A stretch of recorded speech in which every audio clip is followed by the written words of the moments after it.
Olá, amigos da Leandro Stormer, eu sou o Thiago Bizzi e esse é o Farol LS, referente ao pregão do dia 15 de dezembro de 2015, terça-feira.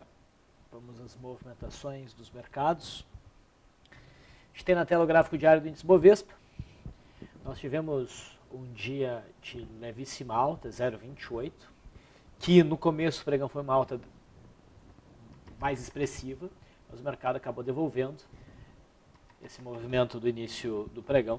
E o candle que nós temos hoje dá a conotação de continuidade do movimento de queda. É um candle que exibe fraqueza. Okay. O índice, como a gente vem falando, né, vem dentro de um viés baixista. Dá para dizer aqui já um zigue-zague descendente, uma tendência de baixa, mas dentro de um movimento mais amplo, que é de um retângulo.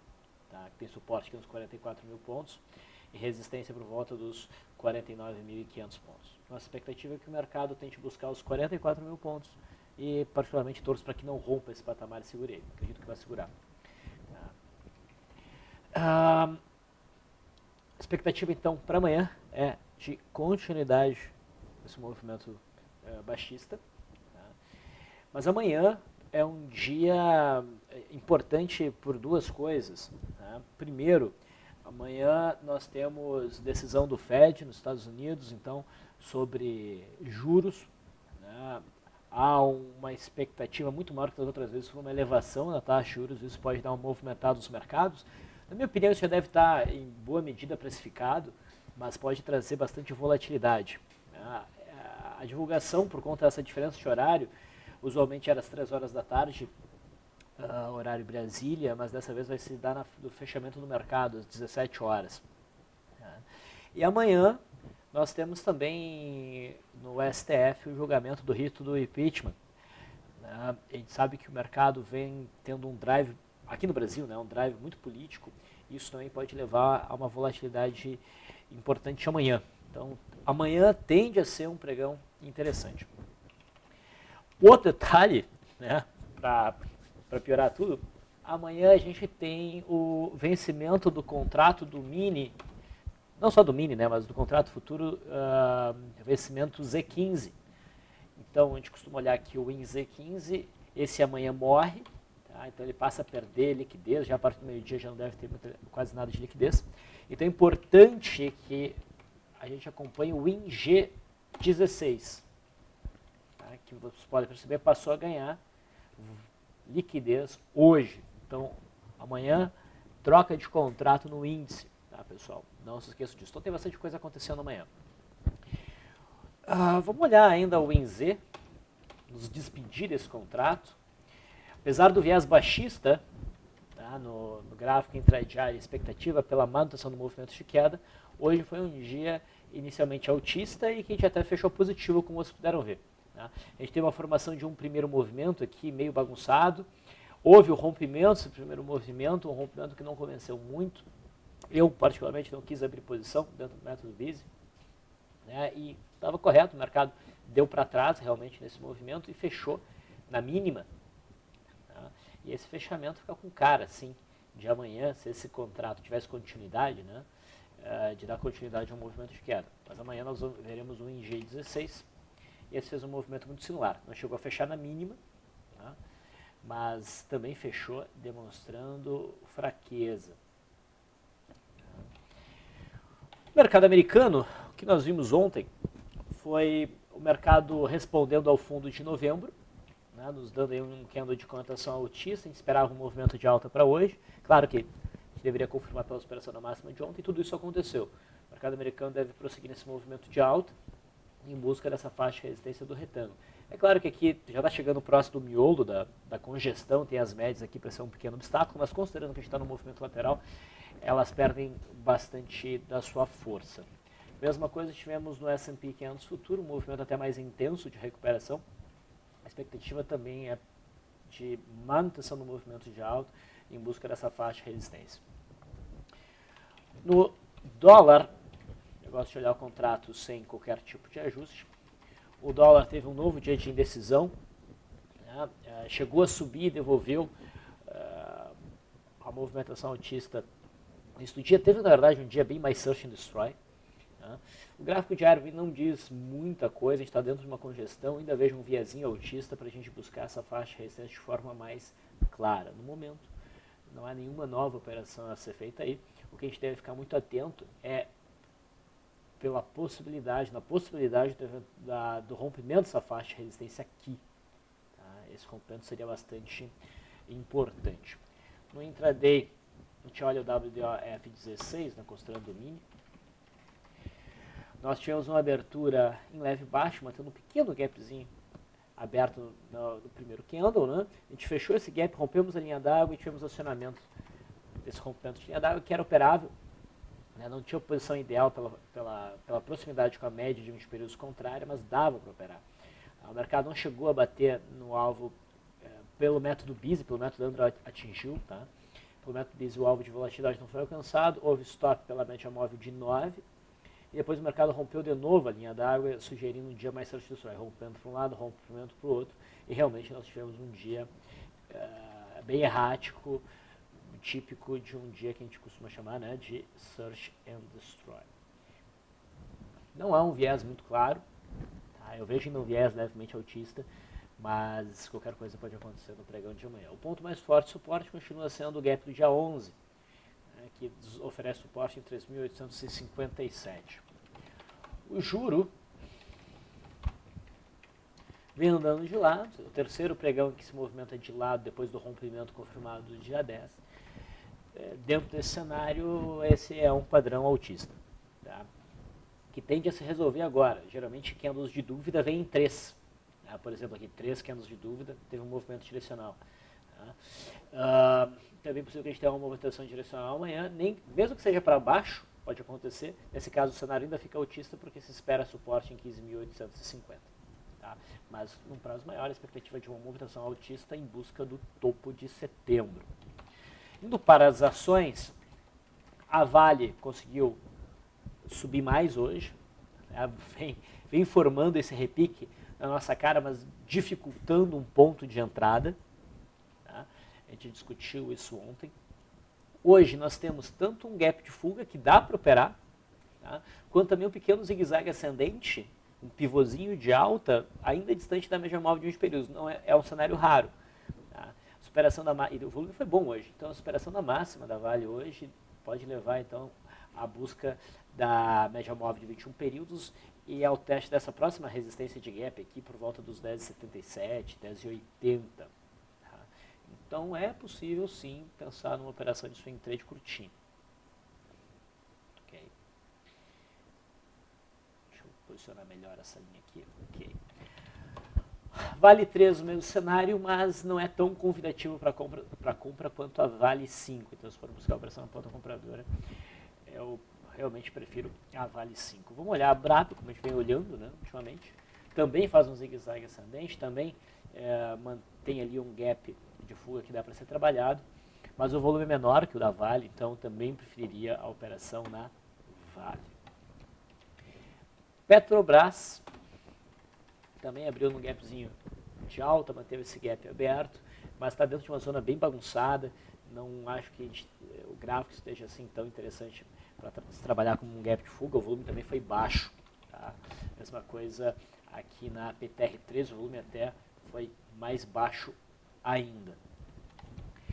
O setor de siderurgia, GBR4, tentou um repique, não conseguiu demonstrar força, ainda acredito que o movimento mais provável é a manutenção do movimento de queda em busca do fundo de agosto, lá em 4,57. CSNA também caiu um pouquinho mais, esse movimento vai sendo bem lento em busca do fundo do final de outubro, ali em 4,27. A expectativa de manutenção no movimento de queda. E os Minas, que é o papel mais fraco, né, teve uma queda de 3,45%, intensificando o movimento de queda e não temos nenhum suporte próximo do preço atual. No setor bancário, o Bradesco tentou uma reação, mas não conseguiu sustentar essa reação. Perceba que o mercado bateu aqui nessa zona de fundos anteriores, entre 20,90 a 21 reais, e deixou uma sombra ali.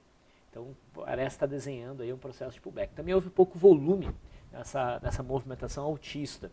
E reparem que Bradesco ontem havia oferecido um rompimento com baixo volume, né? Se fosse para operar, o ideal era operar pela perda mínima de ontem, isso não foi acionado hoje, na verdade a abertura foi um monster gap.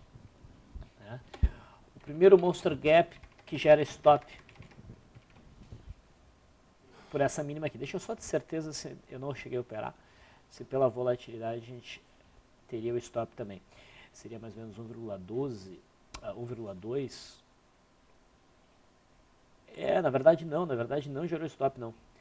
Usando o stop aqui pela volatilidade, né, a gente teria o stop em torno de uns 20 com 54, então não teria sido, essa operação não teria sido estopada, mas pela perda da mínima do candle aqui, daí sim. Tá? Então tivemos um monster gap em Bradesco. O gráfico ainda favorece a venda, mas dificultou um pouco a entrada. Tá? Usualmente um gap que vem com 2 candles apenas, ele é muito curto, ele está muito mais propenso à falha. Os pullbacks tendem a ser mais confiáveis a partir do terceiro candle de desenvolvimento, que seria o candle de amanhã. Tá? Então, para mim, é um pouco cedo para pensar em venda. Tá? E se perder a mínima de ontem, provavelmente ficaria um pouco esticado. Eu esperaria o fechamento do candle de amanhã para tomar uma decisão. Itaú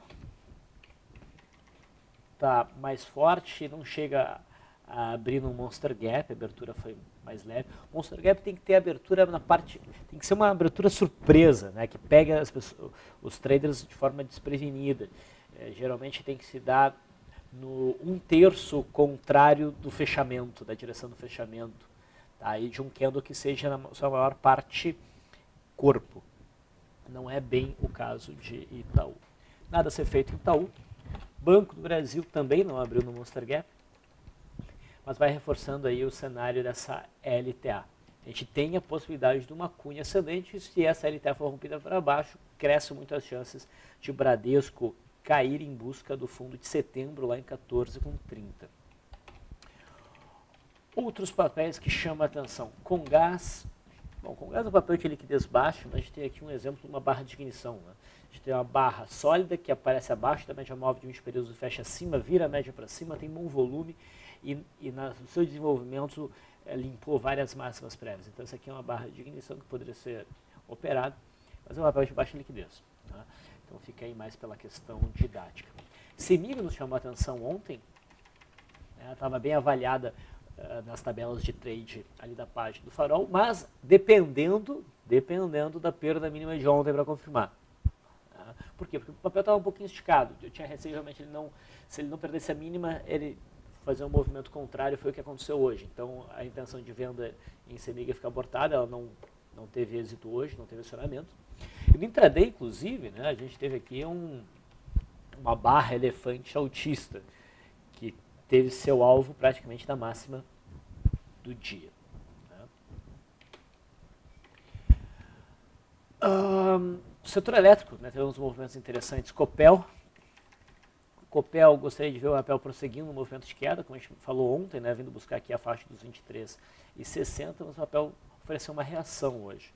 Mas não está bem enquadrado para uma operação de retorno à média no gráfico diário. Tá? Eu esperaria pela manutenção do movimento de queda. Light também abriu no Monster Gap. Tá meio no limite ali, mas dá para considerar um Monster Gap na Light.